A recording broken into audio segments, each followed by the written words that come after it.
school. Myself Parisha Acharya, your English grammar teacher.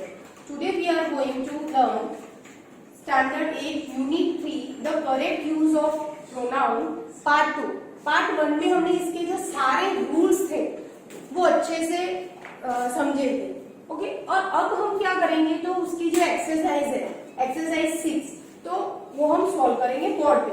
उसमें देखो first 3 portion में दी है.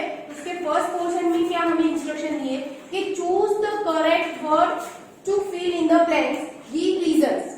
तो हम जो चूज करेंगे उसका रीजन भी हमें साथ में देना है. तो फर्स्ट में क्या है, इट वॉज ब्रैकेट में दिया है ही और हिम हु डिड इट. तो हमें रूल्स याद करने पड़ेंगे. रूल्स क्या था कि टू बी परफॉर्म, यहाँ पर देखो was rule number I think 41 की 42 था. आपको खुद जब भी आप सॉल्व करो तो रूल नंबर लिख लेना साइड में. तो ये वॉज आया, वॉज क्या है टू बी परफॉर्म. तो याद करो कि टू बी परफॉर्म के बाद में कौन सा सब्जेक्टिव फॉर्म आएगा.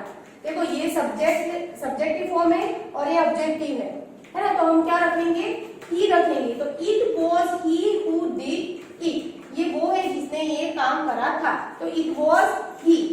क्यों ही आया, तो हमने उसका रीजन दे दिया कि टू बी फॉर्म है आगे, तो उसके पीछे कभी भी ऑब्जेक्टिव केस आता नहीं है. सब्जेक्टिव केस हमें लगाना पड़ेगा. तो इसमें सब्जेक्टिव केस क्या है, ही है. That's why we are putting right answer ही. Second, that is a matter between you and, bracket में दिया है आई एंड मी. तो आपको कंजक्शन ये बिटवीन याद आया, बिटवीन था, लेट्स था, 2-3 वर्ड्स मैंने बोला था आपको कि आपको याद रखने हैं. तो इसमें क्या है, बिटवीन आए. तो बिटवीन, लेट और उसके साथ कौन सा फॉर्म जाएगा, ऑब्जेक्टिव फॉर्म जाएगा. तो इसमें ऑब्जेक्टिव फॉर्म कौन सा है, आई है कि मी है, मी है. तो यहाँ पर राइट आंसर क्या आएगा, मी. तो that is a matter between you and me. Third है, Ram and I and me were present. तो कौन प्रेजेंट है, थोड़ा आप समझ के भी कर सकते हो, थोड़ा रूल के हिसाब से भी जा सकते हो. तो इसमें रूल में जाओ कि उसमें जाओ, दोनों में आंसर आपको क्या मिलेगा कि आई. तो कौन प्रेजेंट था, Ram and I were present. कौन प्रेजेंट था पूछोगे तो भी समझ में अरे मी तो हम बोल नहीं सकते हैं क्योंकि वो ऑब्जेक्टिव केस है. तो इसमें कौन सा आंसर आएगा, सब्जेक्ट की जगह पर है तो हमें सब्जेक्ट केस ही रखना पड़ेगा. तो Ram and I were present. उसके बाद है आई नो इट वॉज. अभी एकदम शॉर्ट वे मैंने समझा दिया है आपको कि टू बी वर्ब फॉर्म आया. टू बी वर्ब फॉर्म आपको याद है ना, am, is, are, was, were, have, had. तो ये टू बी वर्ब फॉर्म है. तो I know it was, she आएगा कि हर, शी आएगा. तो इट वॉज शी. फिर देखो लेट, अभी सेकंड सेंटेंस में ही मैंने आपको याद करवाया था कि लेट और बिटवीन ऐसे वर्ड है तो उसके साथ कौन सा जाएगा, ऑब्जेक्टिव केस. रूल नंबर 42 है, आप देख लेना बुक में. रूल नंबर 42 में दिया है लेट यू एंड मी. और एक जो भी सेंटेंस है वर्ब फॉर्म से चालू होता है उसके साथ भी कौन सा फॉर्म जाता है, मोस्टली उसके साथ भी कौन सा फॉर्म जाएगा, objective case. Let you and me try what we can. तो यहाँ पर ऑब्जेक्टिव फॉर्म लेट की वजह से आया. ओके, मैं आपको अंडरलाइन भी कर रही हूँ कि किसकी वजह से हमने वो आंसर चूज कर. देखो ये वेट, वेट मतलब क्या है कि ये वर्ब फॉर्म से चालू हुआ. अब भी मैंने आपको बताया वर्ब फॉर्म से चालू हुआ तो हमें ऑब्जेक्टिव केस लेना है. Wait for Harry and me. मेरे लिए रुको, किसके लिए रुको, हरी और मेरे लिए. तो वेट, यहाँ पर आप थोड़ा सोचोगे कि वेट किसको करना है, तो मुझे तो करना नहीं है. तो यहाँ पे सब्जेक्ट केस आ सकता नहीं है क्योंकि आई क्या है, वो सब्जेक्ट है. जैसे प्रोनाउन हम बोलते हैं लेकिन वो कौन सी जगह पे आता है, सब्जेक्ट की जगह पे आता है. आई, ही, वो सब्जेक्ट की जगह पे आएगी. तो यहाँ पर आई हम नहीं लिख सकते क्योंकि वेट कोई दूसरा करेगा, लेकिन किसकी वेट करेगा, तो मेरी. तो हम क्या बन जाते हैं, ऑब्जेक्ट. दैट्स व्हाई समझने जाओ तो ऐसा है और वो याद नहीं रहता. तो मैंने आपको ट्रिक बताई है कि टू बी वर्ब फॉर्म के बाद सब्जेक्टिव केस आएगा और लेट है, बिटवीन है और वर्ब फॉर्म से जो सेंटेंस स्टार्ट होते हैं उसके साथ आपको ऑब्जेक्टिव केस चूज कर लेना है। तो वेट क्या है, वर्ब फॉर्म है, wait for Harry and me. उसके बाद देखो वापस बिटवीन आया, तो बिटवीन में डायरेक्ट आप कर सकते हो, याद रख लो बिटवीन में क्या आएगा, मी आएगा, है ना। Between you and me I do not believe him. Then last है इफ आई वर, तो यहाँ पर कौन क्या आया है, यहाँ पर टू बी वर्ब फॉर्म आया है, तो इफ आई वर ही, यहाँ ऑब्जेक्टिव केस क्यों आया, तो टू बी वर्ब फॉर्म है, that's why if I were he I wouldn't go.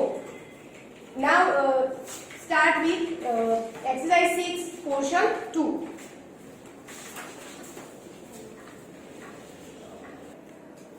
Exercise 6 में क्वेश्चन 2 में क्या है, देखो tell which of the forms is right and give the reason. हमें साथ में रीजन देना है। ओके, फर्स्ट वाला देखो, she is one of the best mothers that, bracket में दिया है और हैव एवर लिव्ड, और मैंने ब्रैकेट में वहां पर 48 लिखा है आप लोगों के लिए। तो 48 क्यों लिखा मैंने, तो रूल नंबर 48 आप पढ़ोगे तो आपको समझ में आ जाएगा कि रूल नंबर 48 में क्या था, जो वर्ब फॉर्म है, ये हमें ब्रैकेट में जो दिया है वर्ब फॉर्म हैज और है, तो हमें वो किसको फॉलो करना है, इसको देख के फॉलो नहीं करना है ना, जो उसके प्रीवियस है उसको देख के हमें फॉलो करना है। तो यहाँ पर क्या बोला है, देखो समझने की भी कोशिश करो। She is one of the best mothers that के आगे जो प्रीवियस सब्जेक्ट है उसको देख के हमें वर्ब फॉर्म रखना है, वो 48 नंबर रूल में लिखा है, वो एंटीसीडेंट। आपको याद हो तो मैंने आपको समझाया था कि रूल नंबर 48 में एंटीसीडेंट था, उसमें क्या था, दैट, हु और बीच के आगे 3 वर्ड थे, दैट, हु और बीच। तो यहाँ पर दैट दिया है तो उसका एंटीसीडेंट क्या हुआ, मदर्स। यहाँ देखो मदर्स है, ओके ये तो सही है, लेकिन आपको पूरे सेंटेंस का भी मीनिंग समझना पड़ेगा साथ में कि she is one of the best mothers, वो बहुत अच्छी मदरों में से एक मदर है, दैट हैज और हैव एवर लिव्ड, तो उसमें कौन सा आएगा, तो वो अकेली नहीं है, बहुत सारी मदर्स है, उसमें से वो एक है, मतलब वो अकेली नहीं है। तो यहाँ पर हम प्लूरल फॉर्म यूज होगा, तो आंसर क्या आएगा, है। अंडरस्टैंड। मैं आपको एक शॉर्ट ट्रिक बता रही हूँ, देखो कि जब भी आगे आए तब मैं बताती हूँ, लेकिन आपको मीनिंग भी समझना है साथ में, क्योंकि कई बार क्या होगा, रूल फॉलो नहीं होता है ना, तो मीनिंग भी हमें समझना होगा। One of his good qualities, one of his good qualities that, यहाँ दैट है, कम और कम्स, ये सिंगुलर वाला है वर्ब फॉर्म और ये प्लूरल वाला। To my mind was his honesty. Okay, तो यहाँ पर क्या हुआ कि one of his good qualities, मतलब उसके पास सिर्फ एक क्वालिटी नहीं है, बहुत सारी क्वालिटीज है, जिसमें से एक क्वालिटी मेरे माइंड में है, लेकिन उसके पास तो कितनी है, बहुत सारी है। तो यहाँ पर हमें कौन सा फॉर्म यूज करना पड़ेगा, प्लूरल वाला, तो है, उसके पास बहुत सारी है, सिर्फ मेरे माइंड में एक है, लेकिन उसके पास कितनी है, बहुत सारी। तो यहाँ पर क्या आएगा, कब, one of his good qualities that come to my mind was his honesty. Then third है, this is one of the things, ये एक चीज है, बहुत सारी में से एक चीज है, दैट किल और किल्स प्राइड, अभिमान को चूर कर दे, ऐसी बहुत सारी चीजें होती है, लेकिन उसमें से ये एक है, तो बहुत सारी है, तो यहाँ पर कौन सा आएगा, किल आएगा। क्यों किल आएगा, क्योंकि प्लूरल का वर्ब फॉर्म है। Then fourth, this is the only one, यहाँ पर आपको स्ट्राइक होनी चाहिए कि ओनली वन। तो मैं आपको शॉर्ट ट्रिक में ये समझाना चाहती हूँ कि रूल नंबर 48 जब आप फॉलो करते हो, उसमें दैट, हु और बीच वाला जो है एंटीसीडेंट वर्ब वाला, तो उसमें आपको क्या करना है कि आपको अगर ओनली वर्ड दिखे, ओनली वन, तो वो क्या बन जाता है, सिंगुलर बन जाता है। ओनली वन क्या बन जाता है, सिंगुलर सब्जेक्ट बन जाता है। तो सिंगुलर सब्जेक्ट के साथ क्या आएगा, सिंगुलर वर्ब। तो हमें इसमें सिंगुलर वर्ब यूज करना है, तो डायरेक्ट हम सोचे तो हैज सिंगुलर है कि हैव, हैज, तो यहाँ पर कौन सा आंसर आएगा, हैज। ये शॉर्ट ट्रिक है, समझने में कंफ्यूज हो जाओ तो आप ये ट्रिक भी यूज कर सकते हो, है ना। रूल समझ के जाओ, मीनिंग समझ के जाओ, इट्स अ बेस्ट। लेकिन कई बार कंफ्यूज हो गए तो ये शॉर्ट ट्रिक आप यूज कर सकते हो कि जिसमें ओनली वर्ड है वहां पर आपको क्या लगा देना है, सिंगुलर वर्ब लगाना है, क्योंकि आगे जो सब्जेक्ट होगा वो क्या बन जाएगा, सिंगुलर बन जाएगा। तो this is the only one of the girls that has passed. तो इसका मीनिंग क्या हुआ कि ये बहुत सारी गर्ल में से ये अकेली ही गर्ल है ना। आगे के सेंटेंस में कैसा था कि बहुत सारी मदर में से वो एक, वो अकेली नहीं है। और यहाँ पर उल्टा मीनिंग हो रहा है कि बहुत सारी गर्ल में से वो अकेली है जो पास हुई है, तो वो उसके एक के ऊपर फोकस है। This is the only one of the girls that has pass. यहाँ पर आप गर्ल्स देखोगे तो कंफ्यूज हो जाओगे, लेकिन मैंने आपको ट्रिक कौन सी दी कि ओनली गर्ल्स तो है बहुत सारे, लेकिन उसमें से एक ही है जो पास हुई है। Then fifth, he was one of the few men who, देखो बहुत सारे मैन है, यहाँ पर प्लूरल फॉर्म है मैन का, तो he was one of the, यहाँ पर ओनली नहीं है, ओनली नहीं है तो आप कौन सा वर्ब फॉर्म यूज करोगे, प्लूरल वाला। he was one of the few men who were present there, बहुत सारे प्रेजेंट है, उसमें वो भी प्रेजेंट है, तो प्रेजेंट की मात्रा क्या है, बहुत सारी है, उसमें से वो एक है, मतलब हमें प्रेजेंट को ध्यान में रखना है। That's is, this is the only, देखो यहाँ पर क्या आया, only. This is the only one of the poems that is और आर, ओनली आया तो डायरेक्ट क्या कर देंगे हम, इज पे टिक कर देंगे, इज वर्थ रीडिंग। ये अकेली ऐसी पोएम है जो पढ़ने लायक है, ऐसा बोला गया है। दिस इज द ओनली, ये फॉर्मूला भी बहुत मतलब 99% सक्सेसफुली है, ऑप्शनल कोई आ जाता है, अदरवाइज आप ओनली देखो तो आपको क्या करना है, रूल नंबर 48 में सिंगुलर वर्ब रख देना है। Now let's start with third portion.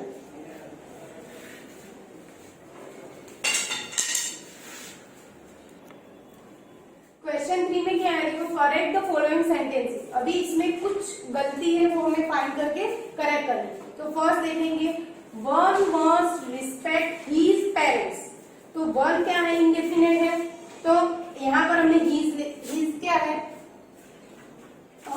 Possessive pronoun है, तो यहाँ पर वन है, तो हमने रूल नंबर 47 में 2-3 सेंटेंस में लिखे।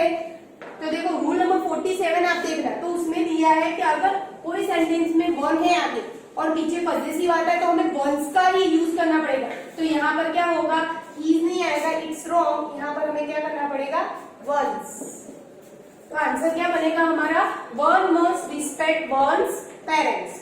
देन सेकंड में देखो, it was him who helped me, ये वो है जिसने मेरी हेल्प की। तो यहाँ पर देखो वॉज क्या है, टू बी वर्ब फॉर्म, ये आगे आ गया, तो इसके बाद क्या आएगा, तो यहाँ पर गलती हमें लग रही है कि यहाँ पर ऑब्जेक्टिव फॉर्म नहीं आ सकता है, क्योंकि टू बी वर्ब फॉर्म के बाद क्या आएगा, सब्जेक्टिव वर्ब फॉर्म। और इसका मैंने रूल लिखा है, रूल नंबर 41 पढ़ो तो आपको तुरंत समझ में आ जाएगा कि एमिजार वॉज वेयर, उसके बाद में क्या आएगा, सब्जेक्टिव फॉर्म। तो यहाँ हिम गलत है, यहाँ पर हमें क्या लिखना पड़ेगा, ही। तो it was he who helped me. Third, my self have done this work.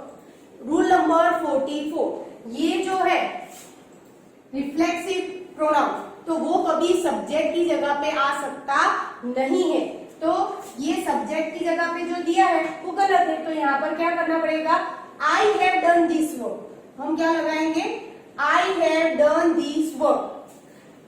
पूरा सेंटेंस बनाना है तो दिस वर्क इज डन, उल्टा भी बना सकते, लेकिन सब्जेक्ट की जगह पे माई सेल्फ नहीं लिख सकते हैं। ओके, तो I have done this work, तो यहाँ पर माई सेल्फ रॉन्ग है।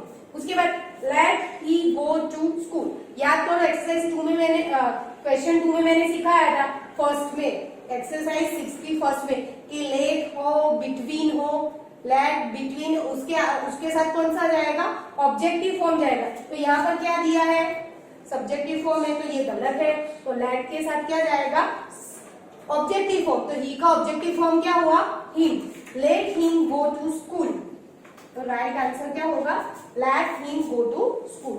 फिर he asked me my name, अभी देखो यहाँ पर हमें ये तो बहुत ही इजी है, यहाँ पर ये वर्ड गलत है ना, माय नहीं आएगा, क्या आएगा, my name, he asked me my name. ये जो है वो कब आता है, प्लेस लेता है किसकी, तो प्रोनाउन, नाउन की प्लेस लेता है, प्रोनाउन की तरह यूज नहीं होता है, तो यहाँ पर क्या आ जाएगा, my. He asked me my name. Okay, that's it. Only you and me can do it. तो देखो, only you and me do it. ये सिर्फ मैं और आप ही कर सकते हो। तो यहाँ पर क्या होगा, ये सब्जेक्ट है, तो यहाँ ये तो ऑब्जेक्टिव फॉर्म दिया है कि ये काम करने की बात हो रही है, तो करने वाले हम हैं, तो हमें कौन सा फॉर्म रखना पड़ेगा, सब्जेक्टिव फॉर्म। तो हमें यहाँ पर क्या करना पड़ेगा, मी is wrong, so we have to put I. Only you and I can do it. 7th में है I didn't buy either of those 4 books. तो हमें तुरंत समझ में आना चाहिए कि यहाँ पर 4 वर्ड आया और यहाँ पर either है। either कब यूज होता है, दो चीज के बारे में। यहाँ पर अगर 2 बुक्स होती तो बराबर राइट सेंटेंस हो जाता, सेंटेंस राइट हो जाता, लेकिन यहाँ पर एक तो either यूज करा है और यहाँ पर 4 दिया, तो यहाँ पर आइदर गलत है, तो हमें यहाँ पर क्या लिखना पड़ेगा, एनी, क्योंकि यहाँ पर प्लूरल दिया है, 4 मतलब आइदर दो के बीच में होगा। तो I didn't by any of those 4 books. देखो मैंने यहाँ पर लिखे हैं ना रूल नंबर, ऐसे आप रूल नंबर ट्राई करो, तो इजी गोइंग में आप पूरी एक्सरसाइज कर पाओगे। शॉर्ट ट्रिक्स भी मैंने इसमें तो बहुत सारी सिखाई, वो भी आप याद रखो और मीनिंग को भी आप समझो, तो बहुत ही आसान रहेगा। यहाँ पर हमारा जो चैप्टर 3 था, the correct use of pronoun, यहाँ पर कंप्लीट होता है।